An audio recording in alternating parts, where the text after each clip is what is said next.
If you're typing make me front end for my website into ChatGPT and blindly copy pasting the code, you are using AI wrong. Hello everybody, welcome back to Tech with Nanad, and today we'll be talking about prompt engineering, and I'm going to be telling you how to exactly you can use AI which has Gen AI or maybe even agentic AI properly using prompt engineering. So without wasting any more time, let's get into the video. So firstly, let us understand what exactly is prompt engineering. So prompt engineering, before understanding it, let us first understand what is the need of prompt engineering. So in today's times, when you have Gen AI and even agentic AI into the market, I've seen people using AI in a very basic fashion. People are simply writing single sentences or even simpler paragraphs and just expecting the AI to give them the exact output they need. When the AI does not give them the desired output, they start reprompting the AI again and again to get the desired output.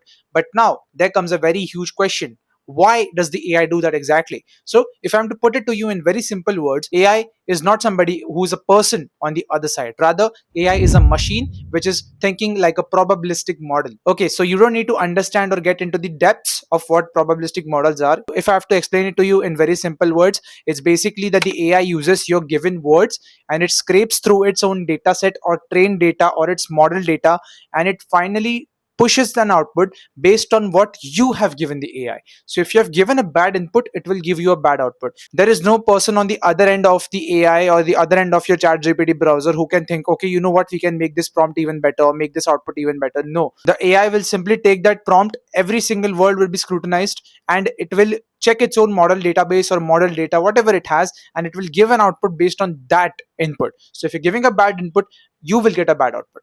And that is the foundation of prompt engineering. And this is where prompt engineering comes in. Prompt engineering is basically structuring your input, which is your input prompt, so well that you get your exact desired output without having to reprompt the AI to change whatever you have given it already. So the prompt engineering practices primarily involve the R.T.C.C.O framework. Now, what is the R.T.C.C.O framework? First of all, it is not something which is documented. It is not something which is official.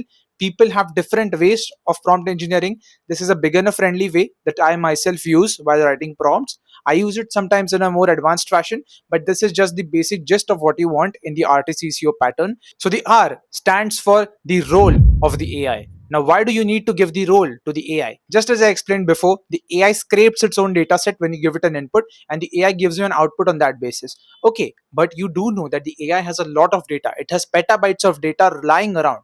When you tell the AI, like, build me a front end website, or let's say build me the UI for my front end, AI will just pick up generic front end by scraping its data, and it will just put that into the website. Like, okay, you know what, the user asked me to give me some data regarding front end, so I just did that. But when you give the AI a role, for example, you tell the AI, hey, act as a senior front end engineer. I want you to ensure that you follow the best front end practices, and you are a very senior level engineer such that you design the websites very beautifully. I want you to ensure that you make the design so well that the users stay hooked up on the website and view my website through and throughout. When you give such a prompt, the AI now personalizes itself as a senior front end engineer.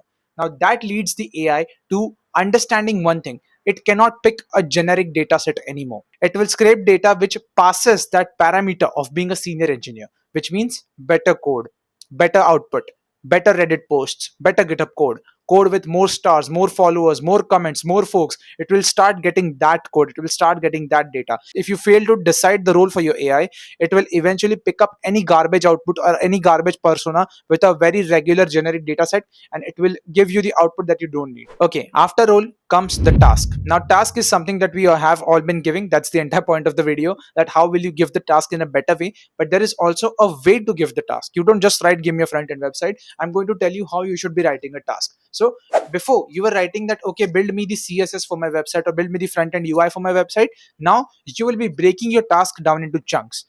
Tell me, if you want the UI, what do you want the color theme to be? What do you want the margins to be? How do you want the tone to be? What do you want the task to be actually emphasizing, or let's say maximizing on the goal of? Okay, what is the theme for your task? You need to mention all of these parameters, and that is where the task comes in. What color scheme do you want? If you just tell the AI to build a website UI, it will pick up the generic gradient colors and it will make it. But if you tell the AI, use this matte color code, matte red, matte black, use these color codes, use maybe let's say a gradient that you want to be there. Refer to the maybe XYZ website that you want, and you can use that website as a reference for my portfolio. Then the AI will refer to exactly that. Here on the screen, you can see there is a very well formed task that I've put up. This task is an example of how you can actually give a task to the AI. I've wrote it myself, by the way. There is no AI used to write this task. That is how you write the task. So mention that exactly what you want your output to be around in the task section. And let's move forward to the next part right now. Okay, now comes the next letter, C, which is standing for context. So now, why do you need to give the AI some context to what you're doing? Example, you are a student who's building a project for your, let's say, maybe third year project, okay? And let's say there's a student who's building the project for final year. When you tell the AI that this is your problem statement in your task, you give the AI the role that you're a product manager or a senior backend developer, whatever you want, okay? After giving that task, you need to also tell the AI the context that why are you building the project. When you tell the AI the task, it does not know that are you a fourth year or a third year student. So when you actually start getting the output, AI might mistakenly think that it is just a generic code because you're a student, and for the fourth year student, it might give you a third year output. Similarly, for the third year student, it might complicate things and take the project scope out of what it should have been, and instead you will be debugging the code a lot more, and you will be wasting time understanding the underlying pattern rather than treating it as a third year project. That is why you should give the AI the context. The context basically tells the AI around the task and around the role. Even if you're a senior front end engineer or a senior product manager, you have to give me the output such that it fits my context, my situation. If you're not fixing my situation out here, the reason I'm coming to is our problem. If the AI is not fixing your situation, then it does not matter, right? A fourth year student cannot take that vibe coded project, which is a third year grade project, to their review. Similarly, a third year project should not be making something out of their scope. You slowly and steadily learn these technologies. You don't jump directly from a prompt to a senior project. When you provide the context is when the AI gives you the exact required output in the same tone. You can specify so much in terms of context and the AI will remember it because that is exactly what it is for. So context is one of the most important parts of the prompt. Make sure you give it really well. Next comes the most important part, constraints. You need to constrain the AI to do something. You cannot just tell the AI to go on the fly and make whatever you want. Whenever you're asking the AI, whether it be Gen AI or the agentic AI, you have to constrain it to certain prompts. What are the constraints? Earlier in the task section, I told you to use colors, I told you to use margins. Those are task-based constraints. What these constraints are prompt-based constraints. You have to tell the AI to not use some libraries. You have to tell the AI to not go in deep towards certain functions. You have to tell the AI to keep the emphasis as much as possible on making the project the way you want. For example, basic, for example, advanced. So if the third year student is out there, you have to tell the AI to incorporate as much as you can from a given document. Let's say you provide your project report or your project readme, then you have to tell the AI to follow the exact readme. You have to make a constraint such that if the AI runs into something called as an assumption, okay, if the AI has to assume something, instead of assuming it, you replace that code with a placeholder block or a comment by saying you have to replace that code block with something called as I could not build this because I had no data regarding it. Make sure to fill it yourself or return back to me with more data so I can fill it. So using these constraints, you can actually make your answer a prompt a way better. So when you're asking for code from the AI, eventually now after giving it such a constraint that if you don't have the output, do not assume anything. So it will leave that blank part empty. So ultimately you won't be debugging something which the AI put in themselves, because ultimately you're looking at a 200 line code. Every line is filled up. So you're watching like, okay, what output is being generated by this line? So you have to immediately switch back to your site and start debugging. But using this constraint, the AI will just simply leave everything. Like, okay, I don't have the data for it, I'm not doing it. So constraints are very dynamic in nature. You can change them according to your needs. And now comes the final part, the output. And this is where many people mess up. When you are giving a prompt to the AI, you are expecting an output to come. But you also want the output to be easily to be read, easily to be pasted, and the output to be easily accessible to you. Okay, if I'm giving an entire React page of 300 lines to the AI and I'm asking them to modify a few things, I don't want the AI to return all the 300 lines. If the function is of 40 lines, then I just want the AI to return these 40 lines.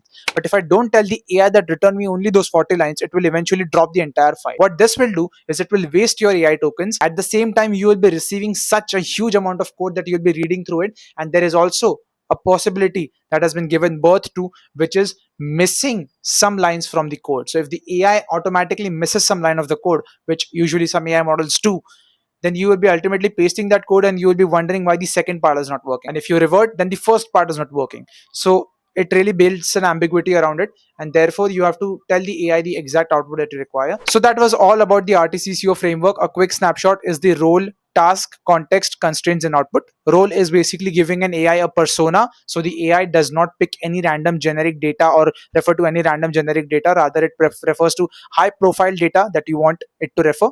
Task is basically writing the task in the form of chunks, specifying every little thing that you want to be done in your task, so the AI does not miss anything. The context is giving the AI exactly what your project is about around, or your task is about or around. This way, the AI can actually decide about what intensity it should go about the task and what method or what decision tree road it should follow. Similarly, constraints help the AI to not traverse anything which you don't want it to. You can keep the AI constrained and keep it controlled, so what it goes about is always locked into fashion. And lastly, output is the way that you can tell the AI that I just want this part to be returned, not the entire thing. And this will really improve your incoming output, and you'll be easily able to debug whatever the output is generated. And yeah, that's everything about prompt engineering. Thank you everybody for watching. I really hope you liked the video. Make sure to like and subscribe, and check out my video on vibe coding, which I've uploaded very early on. It also has a lot of principles regarding vibe coding, how you should do it, when you should do it, and how it comes in the hierarchy of software development. So make sure to watch that, and I just hope you love the video. Make sure to hit like, subscribe, and share the video. And that's all from my side. Thank you so much. Ninad out.